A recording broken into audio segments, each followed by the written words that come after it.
Hey everyone, Ryan Emerson here to support my upcoming self-produced album, The Foggy Edge.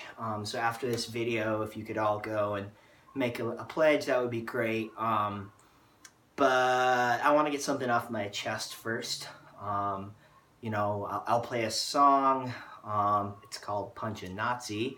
If that doesn't give you a little bit of a clue about what some of my feelings are around current social events and what's going on in this country, don't know if that could be more clear.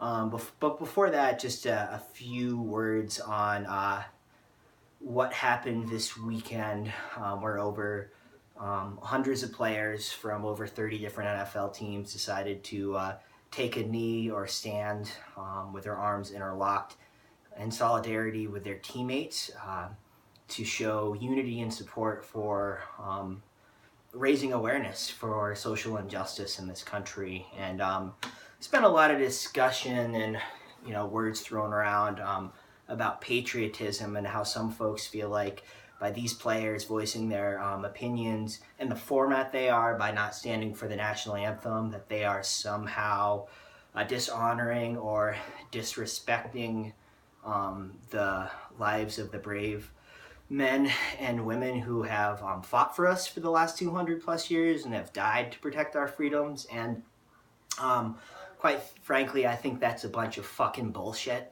I believe this country was not just founded on free speech as a principle that we should have, but a principle that we should act on. And we have free speech not just because it's a good thing, but because when people talk to each other and use free speech, we can engage in constructive dialogue and actually make decisions together and make progress in our community. And that's what free speech is about. It's about not just having, but using it, and not just using it to tear people down, but to use it to build up our communities, which seems to be kind of the opposite of what our president wants to do. And I really think it's funny for someone like him to try and drape himself in the flag, when back in college in the late 1960s, he had 5 deferments to not fight in the Vietnam War. So for a smug, rich billionaire like him to try and wrap himself in the flag and say that he supports our troops, when he wasn't even willing to fight for a war that he believed in, although others didn't, I find that very hypocritical, and it really pisses me off. And it pisses me off that people think it's unpatriotic that some of these players who come from some of the poorest communities in the United States, who don't forget who they are, who don't forget who their families are, who don't forget where they come from and want to make a difference, that we're going to disrespect them by saying that they're unpatriotic.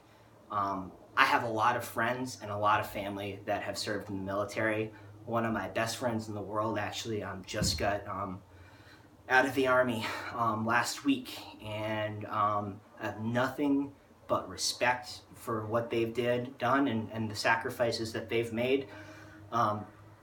And for folks like our president to try and politicize them and say that you're somehow disrespecting our men and women in uniform by exercising your First Amendment rights, I think the opposite's actually true. It shows the greatest amount of respect and patriotism for your country when you're willing to put out your ideas and beliefs. And for me, quite frankly, my political beliefs really started out when I was 10 years old. My grandmother, Yang, her and Poppy brought me to Gettysburg, Pennsylvania, and I was able to watch, visit the battleground there and all the museums, and read a lot of stories about all of these soldiers, tens of thousands of whom died, many of them from my home state of Vermont, and the cause they were fighting for, which was to get rid of slavery. And so to think that people like me who are involved in the social justice movement somehow at all take anything away from the brave sacrifices of these men and women really fucking pisses me off, because it's just not true. And we care deeply about those people who serve, and we care about activists like Martin Luther King and other folks who have also given their life for social justice. And it's our line of work. We're going to keep on doing it, not because we hate our country. If we did, we would probably just leave, right? But because we love it. So, without further ado, I'm going to play this song for you called Punch a Nazi. Another check, like me to spend. Do I pay off student loan, debt, or do I pay the rent?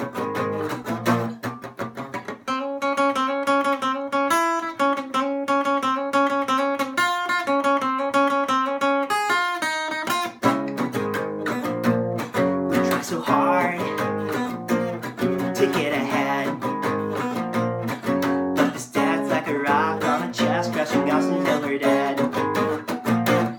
What do I see on my Twitter feed? A bunch of self-righteous Nazi pricks who've gone to kerosene. Brainwashed they hate and deceit.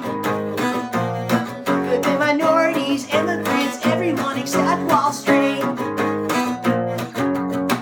I hope they choke on their own privilege. Our president enabled them to rise. Oh, America, you can't be neutral now. Punch a Nazi, turn the tide.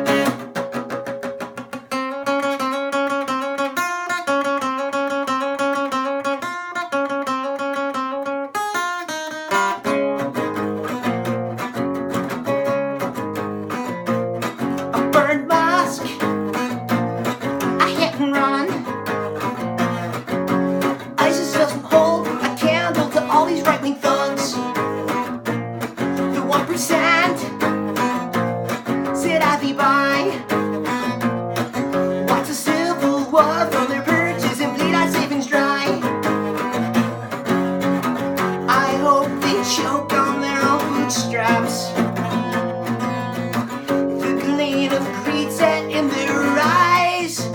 Ah, America, you can't be neutral now. Punch a Nazi, turn the tide.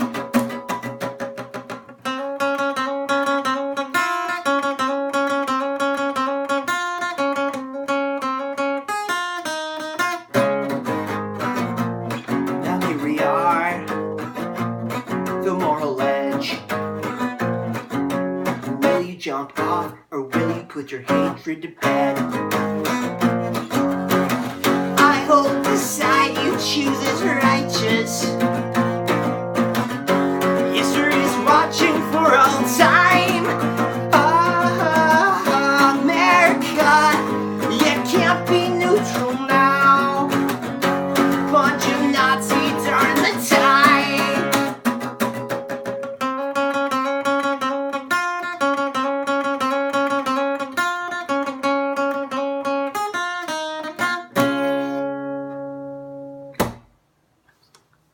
Go make a pledge to my Kickstarter to support this album, but way more importantly than this, let's have an honest fucking conversation about race.